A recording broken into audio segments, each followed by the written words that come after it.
Magandang gabi po sa inyong lahat.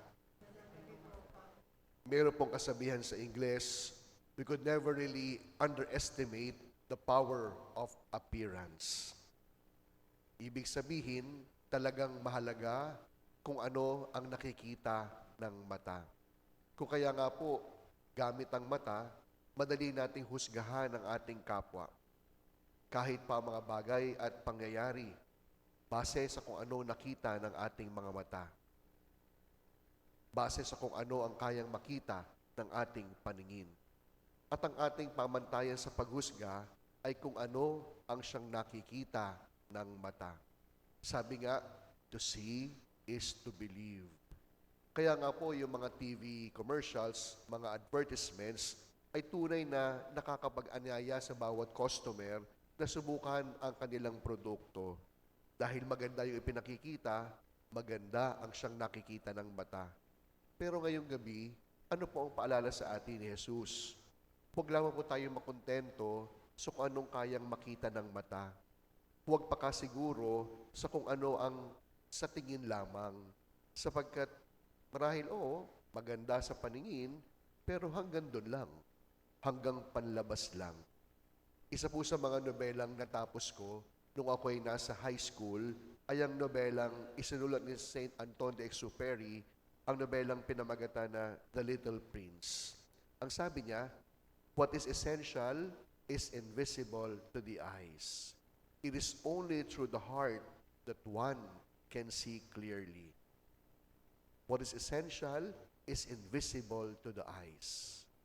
It is only through the heart that one can see rightly. Ibig sabihin, makakakita lamang daw po tayo ng totoo gamit hindi lamang yung mata, kundi ang ating mga puso.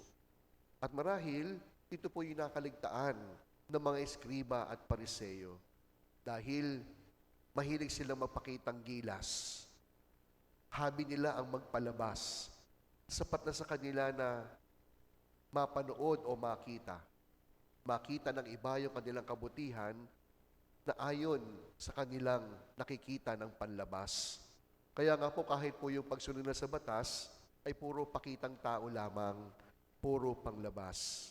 Pero kung titingnan, oo, maayos sa labas, pero pangit naman pala ang kalooban.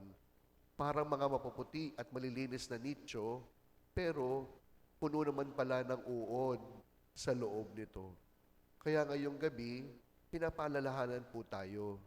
Huwag po lamang tayo makontento na magpakita, magpalabas, kung anong kayang makita ng mata.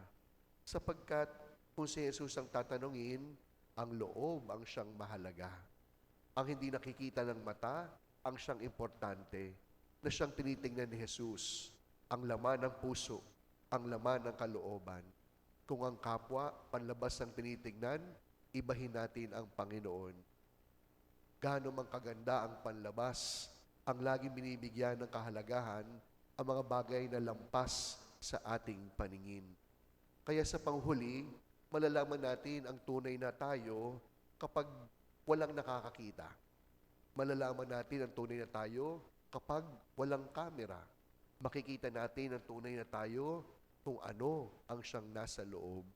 Kaya sa pagpapatuloy po ng ating pagdiriwang, huwag lamang po tayo makontento sa panlabas lamang. Sapagkat kung si Jesus ang siyang magiging batayan, mahalaga ang panlabas, pero kanyang tinitignan kung ano ang kalooban. Amen.